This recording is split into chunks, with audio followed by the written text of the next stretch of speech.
team, the best in Georgia. Parker's Kitchen is my new daily coffee stop. Gourmet beans are freshly ground for every cup. Get your own cup of great tasting, freshly brewed coffee at Parker's Kitchen. Live from Augusta, you're watching News 1226 this morning.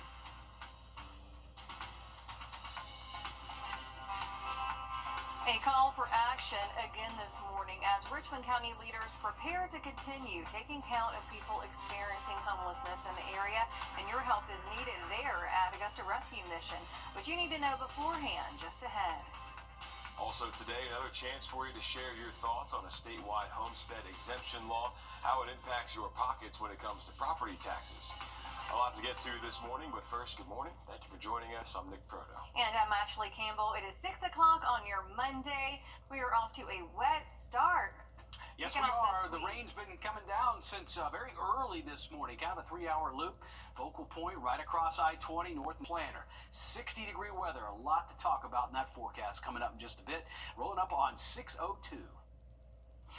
The effort continues to bring in volunteers for this year's point-in-time count. Local leaders in Richmond County are working to find out how many people are experiencing homelessness and what resources are needed.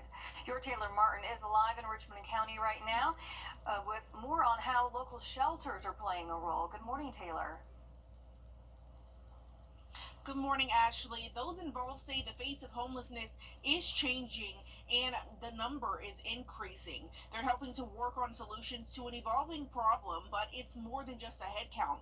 The point-in-time count helps connect those facing homelessness to resources like Augusta Rescue Mission and the Salvation Army Center of Hope. Shelters like them say they're seeing an uptick in the number of people coming in, especially because of Hurricane Helene. It's why with the point-in-time count, they're working to make sure no one is overlooked. The more we're engaged with it, the better the solutions will be coming out of it. It's not the simplest problem to solve, and so it'll take all of us to actually address it. And one reason we volunteer is so we understand what's going on, so we can help make the right solution for it. Now, if you're interested in volunteering for the point-in-time count, you can visit our website, wrdw.com, and click on the link. All right, thanks for covering that, Taylor. And today, the Augusta and Garden City Rescue Missions are going to be helping with that count. So, as Taylor mentioned, go ahead and head to our website if you'd like to volunteer. The point-in-time count in Aiken is over, so now we're seeing what the city could do to address the problem.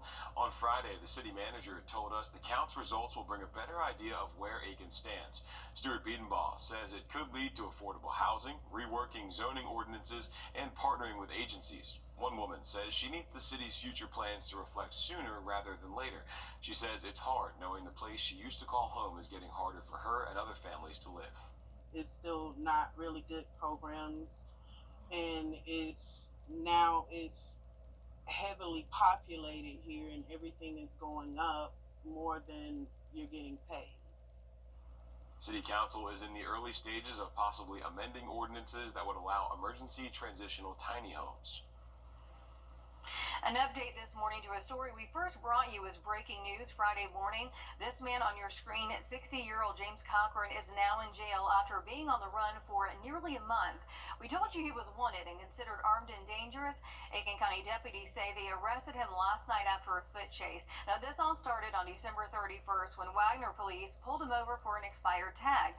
Police say that Cochran jumped out of the car and led them on a chase, but they lost him. They say they found a shotgun and a stolen revolver inside the car. Cochran is charged with multiple gun and unregistered uninsured vehicle charges plus a DUI charge. This morning, a family mourning the loss of a loved one after a deadly weekend shooting in Richmond County.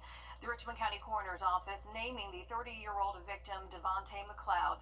Officials say that it happened right here on Higdon Street early Saturday morning. Deputies say they found McLeod and another man shot at least once inside the home. Officials pronounced McLeod dead on scene a few hours later. Deputies say that the second victim is back home, recovering after being sent to the hospital with non-life-threatening injuries. Right now, a child death investigation is underway by the GBI in Jefferson County. Officials identifying the child as 8-month-old Caleb Taylor, who died January 8th. The GBI says it's aware of another child's death in 2021 involving Caleb's mom, but the agency isn't investigating that at this time. DeKalb County officials say the other child was 7-month-old Micah Taylor, who died back in September of 2021. We're following the death investigation of Caleb, and we'll keep you updated on what we find. Today trial will pick back up for a former Brunswick district attorney facing charges in the investigation of the 2020 killing of Ahmaud Arbery. Jackie Johnson is charged with interfering with violation of oath of office and obstruction of law enforcement in that investigation. A grand jury indictment accuses Johnson of showing favor and attention to Greg McMichael during the investigation. He's one of the 3 white men convicted for the death and federal hate crimes in that shooting. If convicted, Johnson could face up to 6 years for both charges. Atlanta homeless encampment clearings are on pause at this time as the mayor calls for a This morning, fire crews are working to determine the cause of a nearly 20-hour overnight fire at one of the largest chicken plants in South Carolina. Officials say that it took 5 fire crews from Saluda County plus multiple other agencies to put the massive fire out at Emick Farms. They say that the fire erupted around 9:30 Saturday night and lasted until nearly 4:30 the next day. The Saluda County Emergency Management Director describes when crews realized they needed more help to fight that fire. After we got on scene and began working, we started seeing that we were going to need additional manpower. So at that point, we reached out to State Fire Mobilization through the State Fire Marshal's office, and they were able to help us get some assistance from some of the surrounding counties. He says there's extensive damage inside the building, but luckily there are no injuries, and all workers that were inside made it out safely. 6:07 now. Happening today, you can weigh in on the homestead exemption law at 2 public hearings in some of our bigger districts. The statewide law would put a cap on how much property taxes could rise each year to prevent tax spikes. The Columbia County Board of Education and Richmond County School System plan to opt out of the property tax. Columbia County's hearing will be at 8 o'clock this morning at the Board of Education building. Richmond County's will be at 6 o'clock this evening at their Board of Education building. The cold weather is putting sea life in danger. Experts have discovered cold-stunned sea turtles in a South Carolina beach. How more could be revealed. A sight you do not see very often right there. Snow on the shorelines here. We do have some rain to track through this morning. Going to be a warmer than average outlook. How about that for a change pace coming this week? We'll tell you more next. And as we head to break, giving you a live look right now at Walton Way. We're coming up on 6:09. At Gerald Jones Volvo Cars. I got to know Austin when he was a student. I just remember that he was just an upstanding young man, very respectful. When I had my car accident, I thought to myself, I'm going to call Austin Jackson. As we sit here today, I'm thrilled to hear that you're feeling much better. That's how I want to see people in the end. They're back to the way they were before the wreck happened. I'm so glad you called us, and it's a privilege to be able to pay back the people who've helped shape me. First Alert Radar, powered by Jim Hudson Automotive Group. Welcome back, giving you a live. The winter weather felt across the southeast is also affecting aquatic animals. Before last week's snow, 5 cold-stunned sea turtles were reported in South Carolina. Lindsay Cinder has more on the danger the cold weather poses. A rare island snow day. Our recent snap of cold weather and colder water temperatures have caused major impacts for our coast's sea life. Animals that cannot regulate their body temperatures struggle when cold water moves in and stays a while.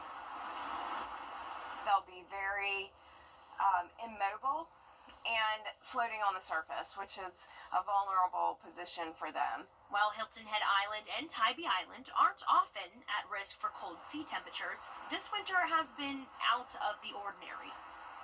Amber Kewen with the Hilton Head Island Sea Turtle Patrol compares these cold-stunned events to those in 2018.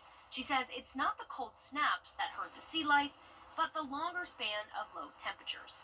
These quick snaps, as long as it warms back up, we shouldn't see it continuing unless it's a consistent low temperature. The Hilton Head Sea Turtle Patrol recovered 3 cold-stunned turtles even before this cold snap. QN says the cold-stunned sea turtles are not common, but it is happening in places like Louisiana, Florida, and Texas. Normally we get about 45 degrees for our cold temperature, and that seems to be okay. When it drops below that, that's when you'll start to see some of these reptiles affected. According to QN, sea turtles and manatees are the most at risk for winter danger because both struggle to regulate their body heat. Officials say they haven't received any calls for cold-stunned animals since the snow event, but that could change once people return to the beaches. Remember the 43 monkeys that escaped a research lab in Beaufort County, South Carolina, nearly 3 months ago? Well, all 43 are finally back at the lab. Alpha Genesis CEO says that the last monkey was recaptured Friday. The CEO says the monkeys escaped after an alleged staff error in which their usual caretaker failed to secure 2 doors behind her. The Alpha Genesis Research Center is still under investigation regarding allegations of animal abuse. All right, time for our Take Me Home segment here, joined by Bobby Arthur. Live from Augusta, you're watching News 1226 this morning. Richmond County leaders and volunteers still going strong, taking account of people experiencing homelessness during the annual point in time count. But your help is still needed. We'll tell you how you can get involved coming up. And mandatory nationwide deportations are underway as ICE agents arrest undocumented immigrants near Atlanta. Those stories and much more just ahead. But first, good morning. Thank you for joining us. I'm Nick Proda. And I'm Ashley Campbell. 6:30 on your Monday. We're off to a rainy start, but we just got to get past today, right, Tim? Yeah, just one day for most of the week. We're going to be looking pretty decent here, but we have had a lot of wet weather come through in the very early morning hours, the middle of the week. That's coming up shortly at 6:31. Richmond and Aiken counties are both working to help those experiencing homelessness. The annual point-in-time count is still underway in Augusta, and organizers need your help counting the homeless population. Today, Richmond County leaders are going to be heading to local shelters. Multiple counts are happening this week, and volunteers are needed to make that happen. We've got your Taylor Martin joining us live now at the Augusta Rescue Mission, one shelter where volunteers will meet after the workday today for that count. Taylor? Well, Nick, shelters say that they're seeing an uptick of numbers and more people facing homelessness, especially after Hurricane Helene. That's why with the annual point-in-time count, they're looking to make sure no one is overlooked. Those involved say the face of homelessness is ever-changing, and again, the number is increasing. They're helping to work on solutions to an evolving problem, but it's more than just a head count. The point-in-time count helps those facing homelessness to find resources like Augusta Rescue Mission and the Salvation Army Center of Hope. And even though the cold weather has shifted things around a little with the count, you still have time to volunteer. We can't solve this by not being part of it. And this is in our community. I only live a couple miles from here, so this is not that far away. We all need to be part of the solution. If you're looking to volunteer and be a part of the solution, you can visit our website, wrdw.com. There's a link on there to sign up. Okay, thanks, Taylor. And that'll take you to this page here for counts happening today and the rest of the week. Now, we do have some dates and times to keep in mind. The first one going to be happening on the 27th, that is today. So that will be at 6 o'clock this evening at the Garden City Rescue Mission. Also one here today at the Augusta Rescue Mission, and then one on Wednesday at the Love Center Day Shelter. So if you want to get involved with any of those, again, go to wrdw.com. We've got this link up there for you to sign up. Leaders in Aiken County are waiting for the point-in-time count results. Aiken City Manager says affordable housing and programs to help the homeless are top of mind. Leaders say that bringing more affordable housing starts with reevaluating zoning ordinances. Right now, City Council is in the early stages of potentially amending ordinances to allow emergency transitional tiny homes. One woman experiencing homelessness says she needs to see that play out sooner rather than later. You come out here and you look at these streets where it used to be life, and now there's no lights. Most people are walking around in the cold. Houses are abandoned. The city says it's also given the Salvation Army of Aiken $400,000 to build a bigger shelter for the growing needs. This morning, we're following an Aiken County shooting death investigation. Authorities said the victim is 21-year-old Remedy Jennings Leapart. The Aiken County Coroner's Office says they were called to the Lexington Medical Center Thursday to investigate the shooting death of that Batesburg-Leesville man. Officials say it happened on Pine Circle in Minetta that same day. Jennings Leapart will be autopsied on Friday. A federal grant from the U.S. Department of Agriculture is on its way to Augusta University to help provide 24-hour obstetrician care to local families, especially those in rural areas. Senator John Ossoff sharing that news in an exclusive interview with News 12. He says the $332,000 federal grant will help set up 14 telehealth sites all across the CSRA, allowing pregnant women remote access to doctors around the clock. We have reached out to Augusta University about the specifics, and when these new telehealth sites will be up and running, we'll update you as soon as we get those details. Still ahead, major developments unfolding in a $1 billion South Carolina audit investigation. The latest coming up. And we do have that soggy start to our Monday morning. Temperatures right now in the 40s. We're going to tell you about clearing skies and a nice warm-up coming our way this week. That's all next. And as we head to break, giving you a live look here at Riverwatch and Alexander Drive at 6:38. It's the January clearance event at Weinberger's. Everything must go. Top quality brands, accessories, and more. Tons of in-stock merchandise ready for immediate delivery. Can you really get all this at prices better than the internet? Yes, you can. Bring in the new year with unbeatable deals at Master Chevrolet in Aiken. Chevrolet SUVs are built for fresh beginnings. Kick off 2025 in a new Chevrolet Equinox, starting at $29,995 with financing as low as 2.9% for 36 months. Or take advantage of up to $3,000 in Chevrolet loyalty bonus cash on select new models. With Chevrolet's advanced comfort features, every drive feels like a celebration. Together, let's drive. Shop now online at masterchevrolet.com. For the best deals on pre-owned vehicles around. If you've been injured, we take immediate action to get you the help you need. The call. As soon as I called Austin Jackson, I was very assured and at ease. The response. They handled everything so that I could focus on getting better. The work. They took on the insurance company for me. The result. I am very happy with the settlement I received. That's why you get the Augusta guy. Call Austin Jackson, the Augusta guy, 706-724-7224. Time now for your dog walk forecast. Meet Basha.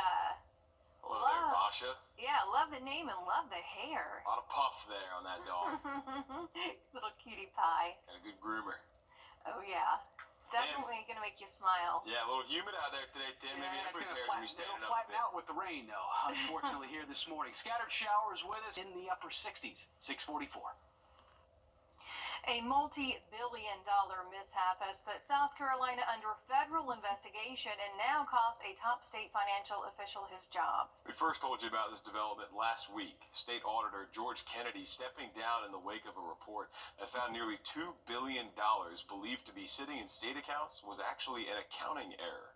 This morning, State House reporter Mary Green explains what led up to Kennedy's resignation and why some say the fallout from that report isn't over. That report concluded the accounting error at the heart of this blunder had been on the state's books for several years, but lawmakers remained in the dark until 2022. That's despite the state's treasurer, comptroller general, and auditor all being aware of the mistake.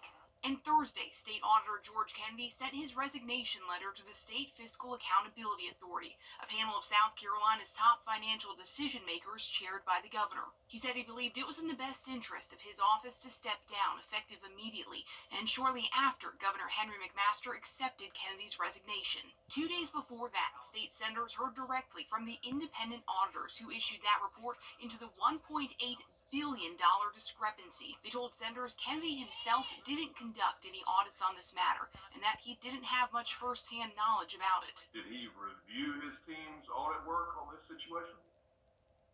Our understanding is he did not.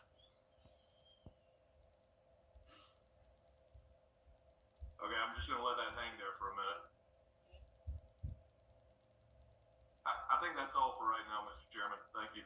And among the recommendations listed in the independent report is a restructuring of the state auditor's office to no longer directly report to both the treasurer and the comptroller general. He's having to point to deficiencies in the people who give him his job.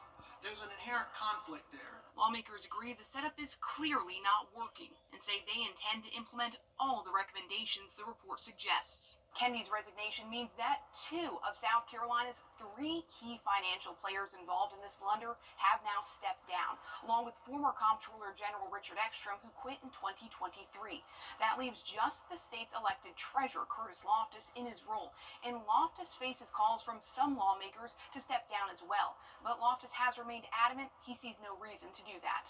Reporting from the State House, I'm Mary Green. Also coming under scrutiny is a partnership the state auditor's office has had for more than a decade for help from an outside auditing firm, Clifton Larson Allen. Lawmakers say they're not pleased with the work that's resulted and not resulted from that contract, with the state footing a bill this year for about $380,000 for it. Soon, the world will know more about Dr. Martin Luther King Jr.'s assassination after President Trump's executive order declined. Richmond County K-9 officers will soon be on duty for 24 hours per day. The Sheriff's Office announcing the expansion of its K-9 program on Friday. Officials say David Aloff Shield Club of Augusta will present a $22,000 check to Sheriff Eugene Brantley. The Sheriff's Office says this donation will contribute to the purchase of 2 certified canines, significantly enhancing the services that the Sheriff's Office provides to citizens and visitors. Right now, several projects are underway in downtown Augusta to enhance the beauty of the city. Millions of dollars are funding these facelift projects, but some people say the construction is becoming a huge issue and roadblock. The biggest question on a lot of minds is what the plan really is and if that plan will remain in place once the job is done. Augusta Mayor Garnett Johnson says it's a conversation he's still having since taking office. How do we create a centralized ground maintenance and trees department to where we have complete 100% accountability to cutting the grass, to maintaining the beautification of Augusta, Georgia, and maintaining our trees. An initiative that I'm going to continue into 2025. City leaders say they are aware of the troubles with the construction. They're working with engineering to figure out what a maintenance schedule looks like. Taking you to break, giving you a live look right now at Bobby Jones Expressway. We're coming up on 6:50. Coming up on CBS Mornings, David Begnaud has a very special Begnaud's America. He's going to dip into his Dear David mailbag where, do my eyes deceive me? Not 1, not 2, but is it really 3 people? Yes, who are going to put a smile on your face. A lot of stories. That's coming up. Accidents happen when you least